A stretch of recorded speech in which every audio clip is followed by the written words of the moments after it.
Teleamazonas presenta 24 horas con Milton Pérez.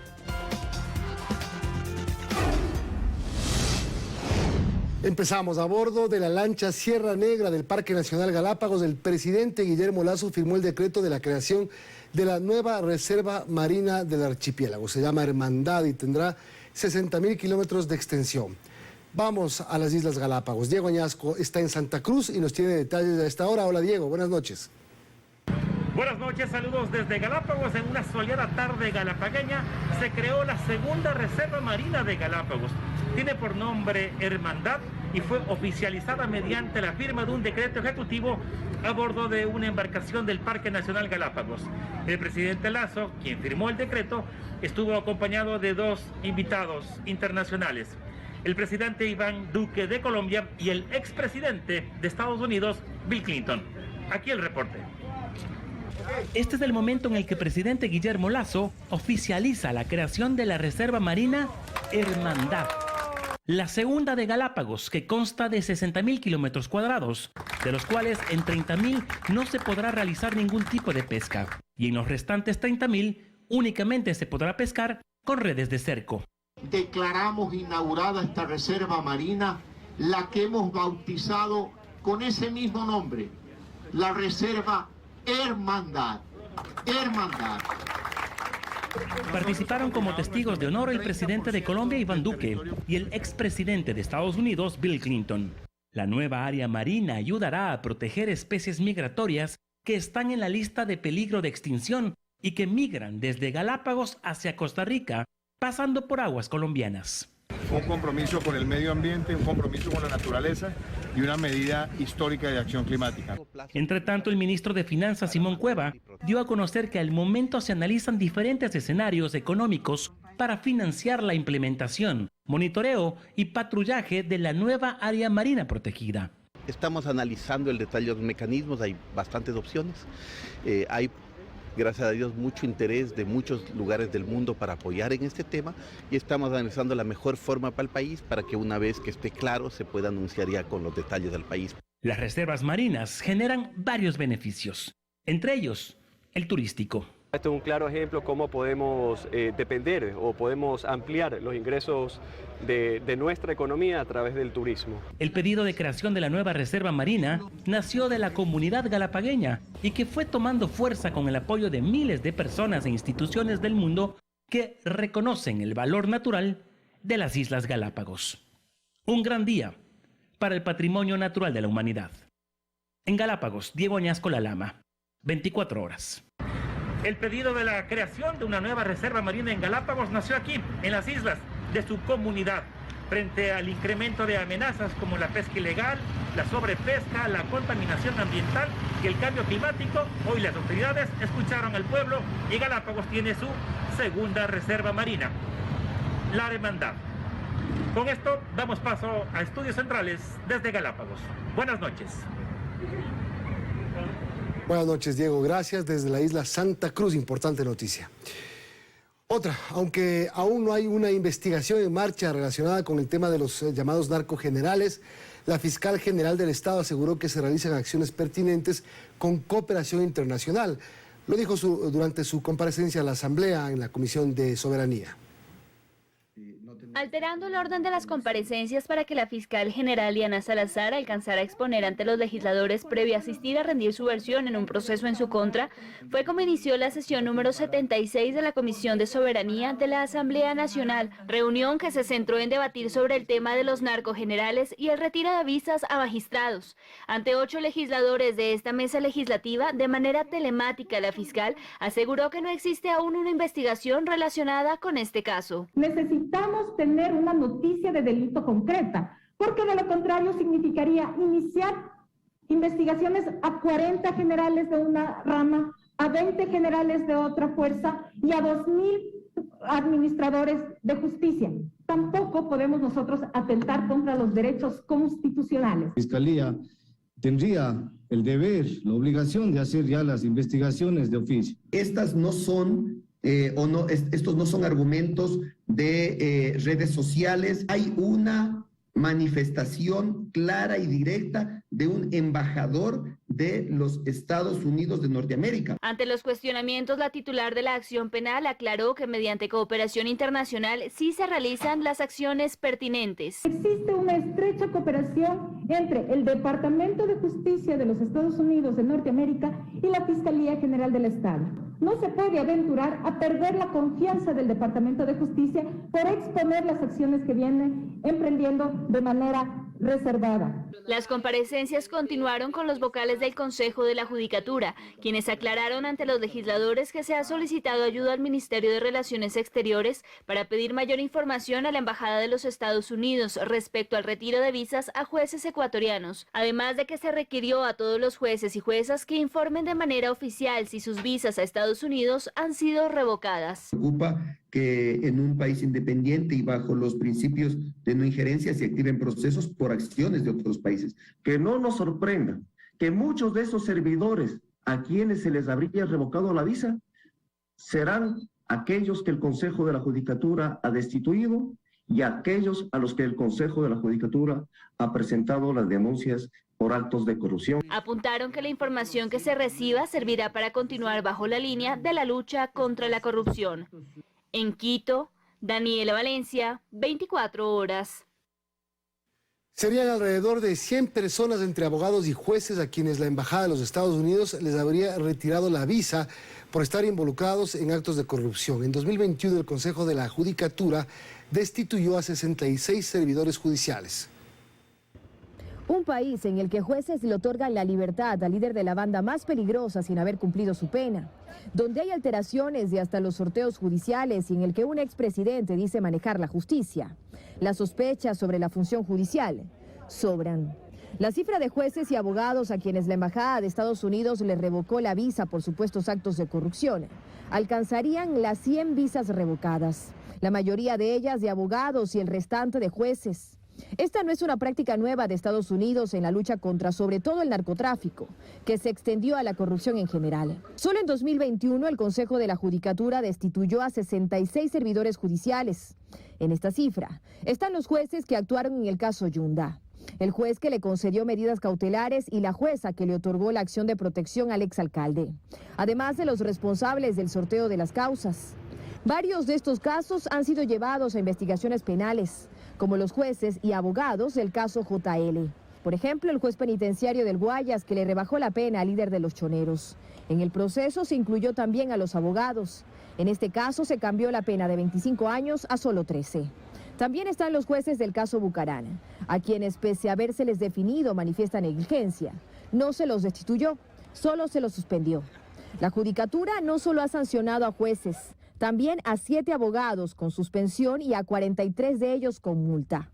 Algunas de estas investigaciones han llegado hasta la Fiscalía. Existen 10 denuncias por prevaricato, 6 por asociación ilícita, 10 por enriquecimiento ilícito y 8 por peculado, en una función judicial que ahora no solo intenta investigarse a sí misma en evidentes casos de corrupción, sino que además desde afuera confirman sospechas.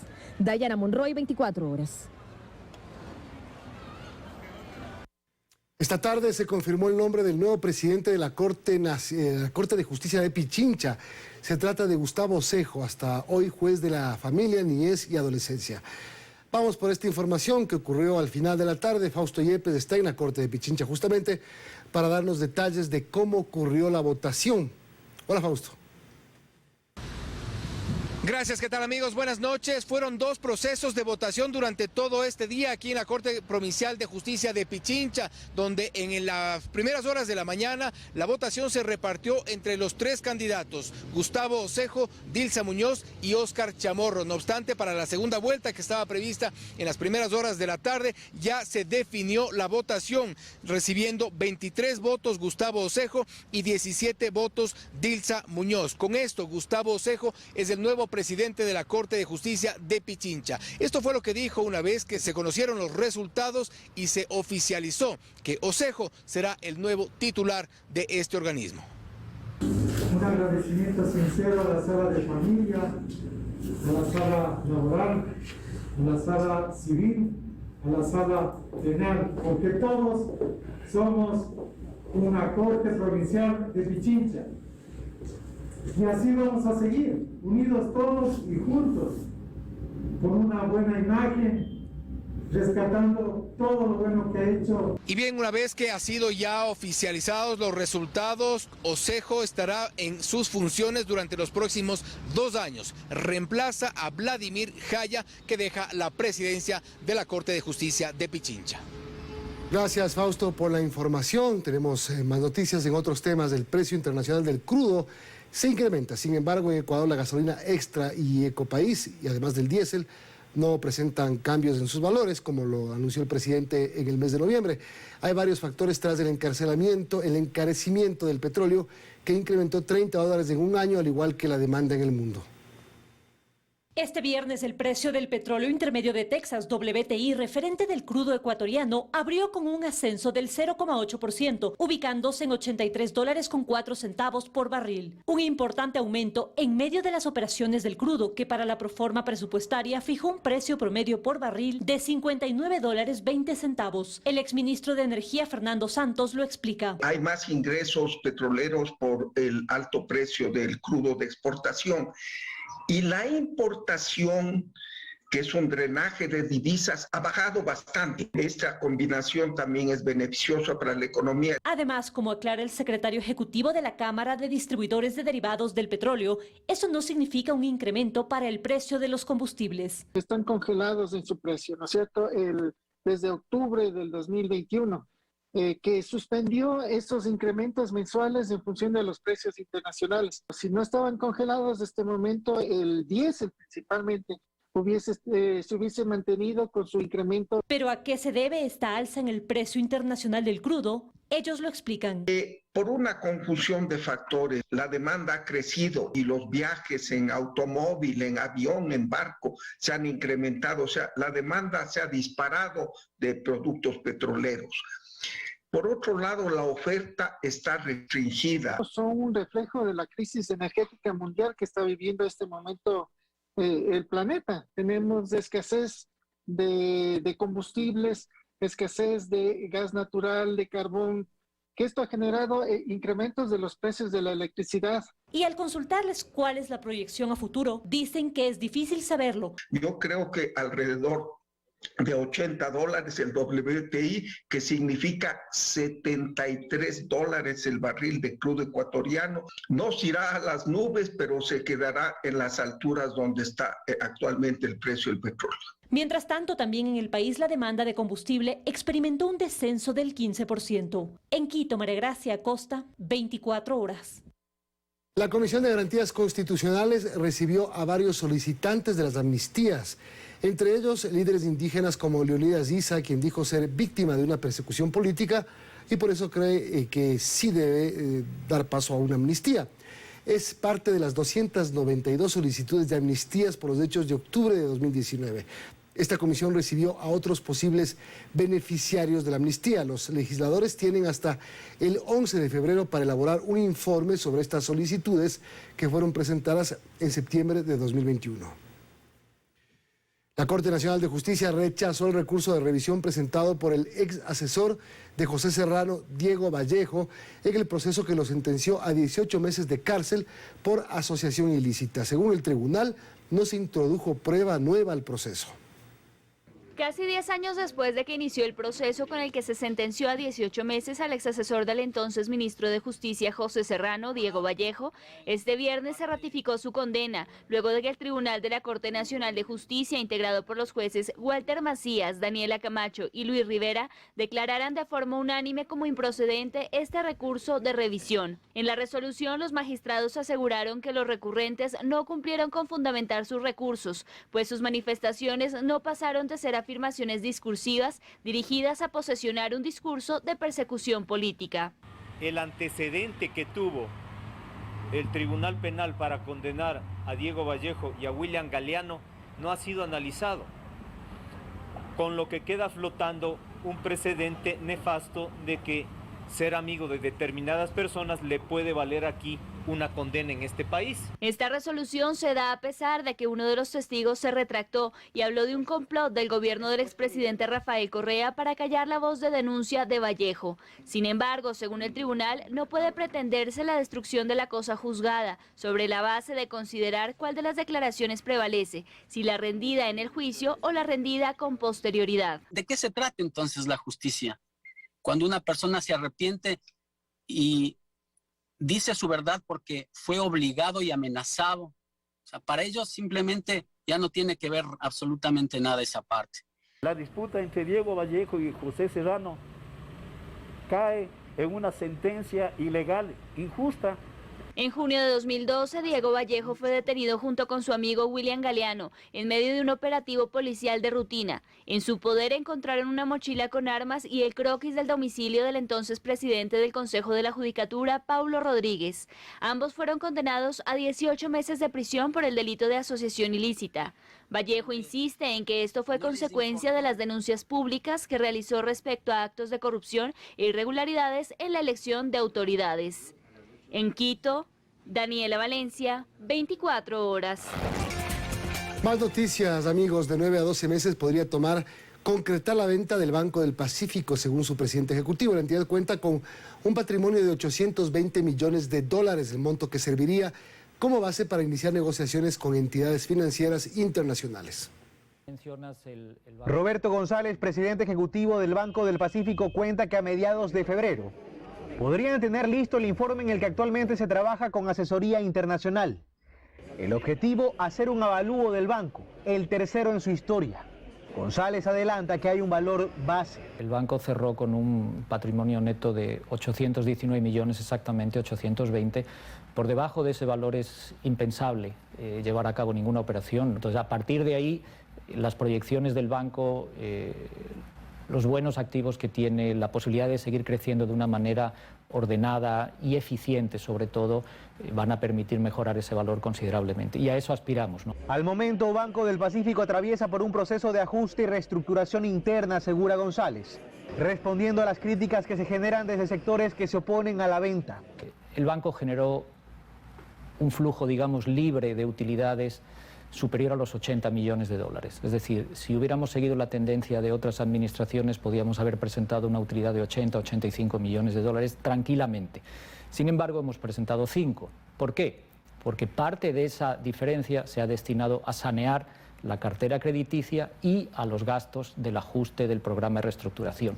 No es que el banco gane solo 5 o 6 millones de dólares, como algunas voces desconocedoras quieren hacer creer a la ciudadanía y a los clientes. Como parte de esta reestructuración se han renegociado contratos con proveedores, se ha reducido el personal del banco en un 30% y se suprimieron auspicios que no le aportaban retornos al banco, reveló. Aquí lo que se hacía era regalar simplemente el dinero a cualquier persona que pasaba por el banco, pedía un auspicio y simplemente se le daba, ¿no? No había un análisis, no había estudio de la rentabilidad, sino simplemente era quedar bien con tal o cual cliente o con tal o cual tienda política. Con estos ajustes, dice González, el banco percibirá un ahorro de 70 millones de dólares al año. A la par se trabaja en la elaboración de los términos de referencia que permitan definir quiénes pueden participar del proceso de compra. La idea, dice González, es que Banco del Pacífico pueda ser adquirido por una entidad financiera internacional con solvencia y prestigio. Estimamos que el interés fundamentalmente va a venir de grupos financieros regionales,